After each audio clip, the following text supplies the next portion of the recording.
Big oof. Chinese forces just launched a massive invasion of Taiwan. The US Army deploys into action across dozens of small islands, but they would face three major challenges. In this nightmare scenario, American troops would be heavily outnumbered, they'd be difficult to resupply, and would now face swarms of enemy kamikaze drones. That's why the US Army's pouring billions of dollars into a unique strategy to counter this dilemma.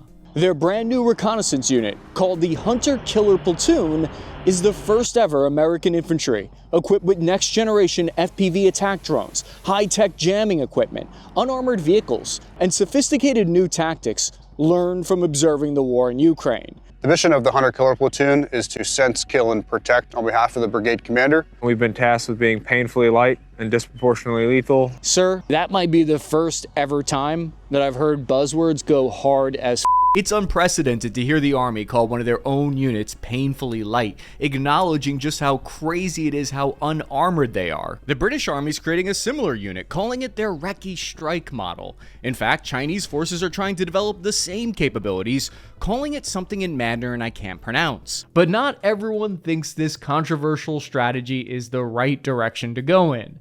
A high-ranking Army general is talking the plan publicly on X, because in order to pull off this multi-billion-dollar transformation, the Army has committed to canceling a number of vehicles and removing tanks from some formations. Boys, this radical transformation is worth studying, I think, because every major force is copying the Ukrainian and Russian military's tactics here.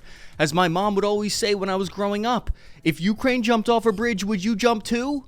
Probably. Today, we're going to learn how recon's evolved, whether or not the Army's making a giant mistake here, and why they're betting everything on the Hunter-Killer Platoon. This recon unit's tactics are a direct response to the type of threats that the open source intelligence community has been flagging from hotspots in Ukraine and the South China Sea. That's why I reached out to this video's sponsor, SITREP, because they're an open source intelligence app that actually pulls reports for me from sources like Telegram and Signal that are hard for me to search through, because they have a team of open source intelligence analysts trained in the military's methods for gathering intel. They gain access to normally private Telegram intel channels, then they crawl them and they deliver that information to you in a neat daily report. They vet these sources for high quality information, so you don't have to weed through a bunch of misinformation and disinformation that's out there. SITREP gives me a precision filter that lets me tag specific regions so I can watch lists from over 180 countries. That's the way I stay ahead of the curve and know what's happening in the world first. No spin, just clean, actionable intel. So right now, my viewers get an exclusive 7-day free trial to see if you like it first. After that, it's just $10 a month. So click my link in the description, download SITREP to get real-time OSINT reports that journalists, military personnel, and intelligence professionals rely on. time spent in reconnaissance is seldom wasted. Recon has always been an important aspect of warfare. These are the elite soldiers who are trusted with gathering intelligence for the larger force. They're the eyes and ears of the main push. What's at stake with them? Good reconnaissance is often the difference between victory and defeat. Modern recon traces back to World War II with the cavalry units that drove around in unarmored, fast-moving jeeps to spot the enemy for the tanks. Then in Vietnam, it evolved to these long-range recon patrols, or LRRPs. These guys operated deep behind enemy lines, just on foot. They were dropped off by helicopters, and stealth was incredibly important to them. They developed a lot of the techniques and skills that are going to be evolved upon in this episode. During the Cold War and the global war on terror, though, recon took a left turn in its evolution. Cavalry units traveled around in increasingly heavily armored Strykers, Bradleys. Their footprint increased in order to survive against Soviet armored columns and then threats of insurgent ambushes and IEDs. Then a massive earth-shattering change was put into place in 2024. It was a major change to reconnaissance that the Army made that no one seemed to notice. The Army officially removed cavalry units from the infantry brigade combat teams, and what that means is thousands of Cav Scouts were inactivated and moved to the division level. What all this means is that the infantry will have to buy their own comfort pillows instead of sharing one with their 19 Delta Cav Scouts. This was basically a large divestment done to save funds to invest more money into air defense and counter UAV. It was based on lessons learned from observing the current war in Ukraine. As part of this transformation, you saw the M10 Booker was canceled, and so was the Humvee and JLTV. Then additional Apache attack helicopters were retired. All of this saved the Army billions of dollars so that they could put it into this transformation that we're about to talk about. However, there was a problem. Without Cav Scouts attached to them, the infantry no longer had the ability to conduct full-scale reconnaissance, which is an issue because those are the guys who protect the main battle tanks and found targets for artillery and airstrikes and missile attacks. That's why this multifunctional reconnaissance company was recently created. But to find out the truth about this new recon unit, I went straight to the source. I was authorized to conduct an off-camera interview with U.S. Army Company Commander O'Hagan and Platoon Sergeant Spitzeri of active duty 101st Airborne Division. Together, they run one of these experimental new reconnaissance units. When I interviewed them for over an hour, they were actually currently forward deployed in Romania, just a few miles away from Ukraine's border, testing these very tactics out that we're going to talk about. So most of the information in this episode about these new platoons and their capabilities, weapons systems, and tactics come directly from these active duty soldiers. So huge thank you to them for using their very limited personal downtime to bullshit on the phone with me about Army tactics. So I owe you guys a beer next time you're in the Jersey area. So Captain O'Hagan informed me that the Multi-Domain Reconnaissance Company deploys 3 different types of platoons that each specialize in a different area. First is the Hunter-Killer Strike Platoon, second is the Electronic Warfare Platoon, and third is the Robotics Platoon. In order to understand how each platoon works, we'll use the example of war sparking with China. Typically, the Army is designed to fight on large land masses, like in Europe or the Middle East throughout history. They're now being redesigned to also be able to fight in a worst-case scenario on small island chains. The first thing the US Army would do is send out Captain O'Hagan's new recon company to conduct joint forcible entry onto the island. Their lightweight unarmored vehicles would make it easy for them to land on the island by Chinook helicopter. They are ahead of the brigade-sized large element of 4,000 soldiers. This multifunctional recon company is the most forward deployed position, the most forward unit that pushes out to within 5 kilometers from enemy lines and 20 kilometers from the closest friendly units. They deploy 6 FPV drone teams that then search for the enemy. They spot a high-value target, a column of enemy Chinese People's Liberation Army armored tanks moving toward them. Sergeant Spitzeri's platoon sends out 3 kamikaze drones to kill the lead tank, which stalls the rest of the enemy convoy. Hunter-Killer Platoon consists of 2 dismounted reconnaissance teams, as well as 4 snipers that can move between the teams, and a Stinger Sergeant and Stinger Operator. Each Hunter-Killer platoon has access to Kamikaze Switchblade 600 series anti-tank drones. Captain O'Hagan then calls in artillery fire on the enemy GPS coordinates. They then pack up and quickly displace to a new location. The multi-domain recon company is dispersed widely across the island and acts as a sensor, a hub that feeds in intelligence to the larger follow-on force. Actually, as I'm saying this out loud, hearing this come out of my mouth hole, I'm realizing I went on a Hunter-Killer platoon mission. When I was reporting from Ukraine, we infiltrated to within 5 kilometers of the enemy position in an unarmored, stealthy vehicle with a drone in the back. They used that as a sensor, and then they dropped munitions on the enemy, protecting and screening for the larger force. But these changes are not without their critics. Retired Major General Pat Donahue said on X, quote, "A mobile brigade combat team concept has no protected firepower, no recon platform, and few light vehicles. This isn't transformation, it's disarmament," end quote. So the multi-domain recon company tactics are being pushed out to the rest of the force as well. They're transforming into what's called mobile brigade combat teams. Is the Army learning the wrong lesson from the war in Ukraine? Are they taking the wrong lessons and applying them in the wrong way? The criticism of these new recon units and the new mobile brigade combat team is that the US Army shouldn't be planning to fight in a contested environment. They should plan to destroy the enemy's ability to contest the airspace in the first place. Critics believe we should look at the war in Ukraine and learn what we need to do differently instead of copying it. The Army's current Chief of Staff, General Randy George, disagrees though, and he's the man behind this transformation. And he responded to that criticism saying, quote, "I would disagree with him. We're actually upgunning our infantry brigade combat teams into mobile brigade combat teams. They're 85% smaller, much lower signature, but to say that we're disarming our mobile brigade combat team is wrong because we're actually upgunning their capabilities." End quote. So to better understand what the general means by their upgunning their capabilities, we have to look at the new recon company's second platoon, the Electronic Warfare EW platoon. In our combat example, the People's Liberation Army, their unit retaliates by launching a swarm of kamikaze drones to find and kill our recon team. This EW platoon detects these drones by sniffing out their electromagnetic signals in the air.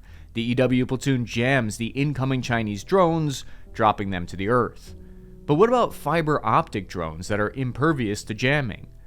The US Army soldiers are able to use a new method to detect these drones early, and then to send their own interceptor drones after them. And they are critical, because we know that jamming is responsible for the majority of drone losses in Ukraine. Ukrainian forces at one point lost around 10,000 drones a month to Russian electronic warfare systems. One of the soldiers in this platoon pulls out a Balchatry, which is a handheld drone detecting device. The Balchatry is a high-speed, expensive piece of kit, previously reserved only for like your special forces types. If you look at the Army's publicly available 2025 budget request, they're asking for $13 million for these handheld anti-drone devices, and $54 million for the backpack-size drone jammers. Here's what the Wall Street Journal had to say about this transformation that they're tracking. They said, quote, "The U.S. Army is embarking on its largest overhaul since the end of the Cold War, with plans to equip each of its combat divisions with around 1,000 drones, and to shed outmoded weapons and other equipment. The plan, the product of more than a year of experimentation at this huge training range in Bulgaria. According to U.S. officials, altogether the overhaul would cost $36 billion over the next 5 years. So I think there's something about the recon role that's very attractive. It's the idea that you're independent, you're far away from reinforcements, totally reliant on your skills for survival. I think it's easy to romanticize reconnaissance because operating in remote locations is many soldiers' fantasy. Unseen on the face of the earth, in orbe terrae non vice. The U.S. Army Company Commander Captain O'Hagan told me, quote, "We are able to sense the enemy's Wi-Fi and Bluetooth signature. In today's day and age, everything from our Garmin watches to complex radar systems is emitting a signature that can be targeted. With that information, we can begin to determine what size element is in the area and launch UAS to identify it, followed by a strike. EW is an amazing tool that we need to force ourselves to learn and leverage because it's almost like speaking a different language." There's something wild to thinking about how the Bluetooth signal emitting from my watch could get my entire squad killed. Carl, turn your Apple Watch off. We don't need to know how many steps you walk today. You're gonna get us all killed. According to Captain O'Hagan, the Electronic Warfare Platoon is composed of electronic warfare and UAV soldiers who are attached to the infantry. So if you signed up for the electronic warfare job because your recruiter told you that you'd be sitting in some air-conditioned room farming XP points for your civilian career later on when you get out, think again. You're going to the front lines, brother. Sergeant Spitzeri said, "The main way we stay hidden is being hyper-paranoid, staying on the move via infantry squad vehicles and operating in communication windows. If you make a radio transmission, you need to move. We have ordered thermal blankets as well, but at the end of the day, survivability comes down to limiting our signature, moving if you emit, and executing the basics at an extremely high level." The company commander of the recon unit told me a mantra that they preach is that no help is coming. They're far out there on the frontier. The Electronic Warfare Platoon allows our guys to stay hidden and jam those incoming PLA drones, but they're unable to stop what happens next. The People's Liberation Army Battalion begins assaulting forward quickly. This is where the 3rd Recon Platoon jumps into action. This is the Robot Platoon. They operate unmanned ground vehicles called UGVs.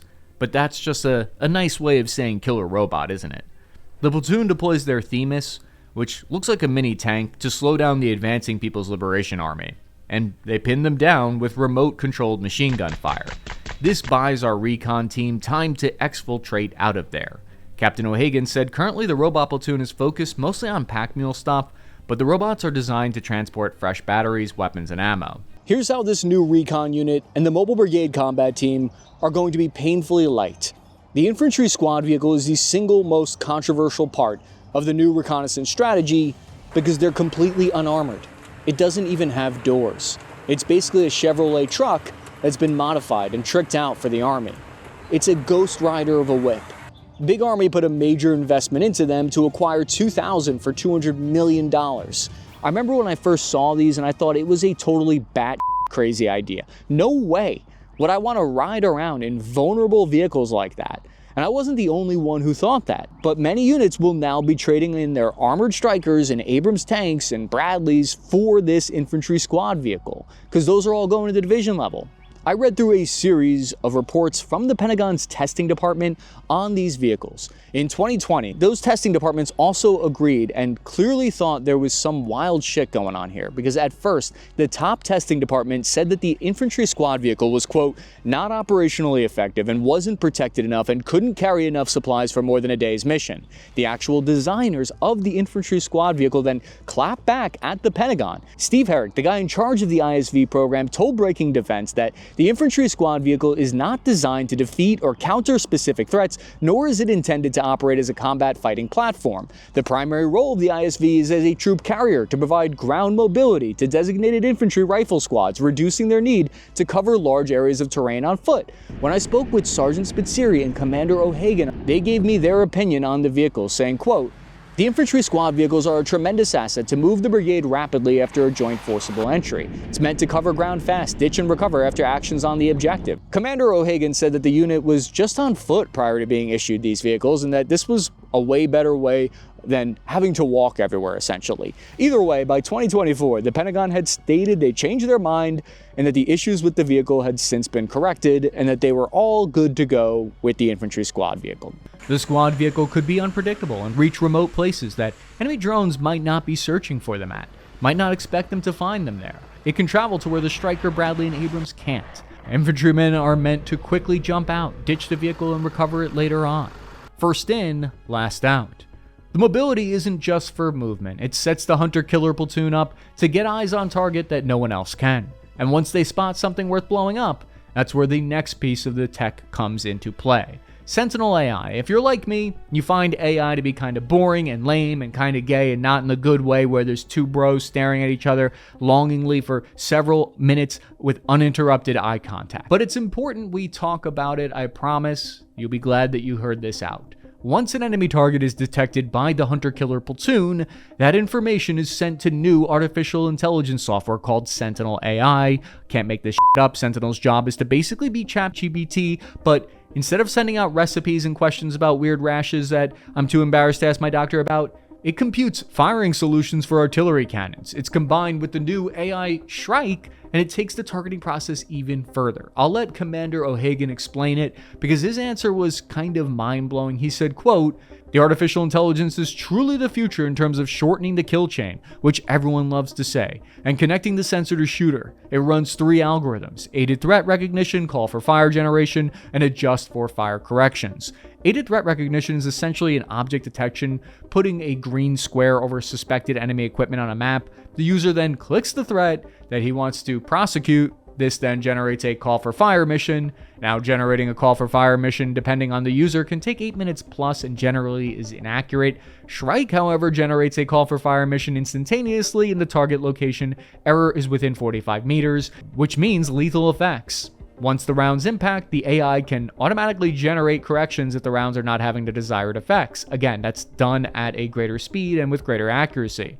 This takes the time from 8 minutes to less than 60 seconds for fire missions.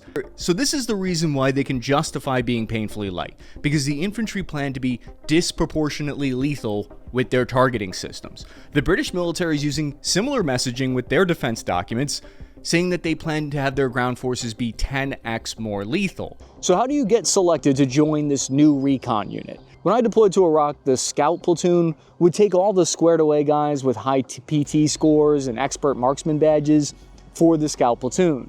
The pipeline to join the new recon team is to be pulled from those already elite scout platoons. It makes sense why they need to weed out all kind of the shitbags, let's say. I've never seen the Army try something so revolutionary with the regular infantry before. It appears to me that the Army's transformation is geared toward a worst-case scenario in the Pacific. They're going all in on how to counter that threat. It seems they believe if they plan for the worst-case scenario, they'll be able to adjust from there to any other threat case. In the event of war with China, the fight would be taken on a series of remote islands, which is an environment that the Army is not well designed for. The Army is taking its restructuring seriously. And just because it's going somewhat slowly doesn't mean it's not going in the right direction. Whether or not this strategy will ultimately work out or not, one thing is for sure, soldiers hate two things: the way things are and change.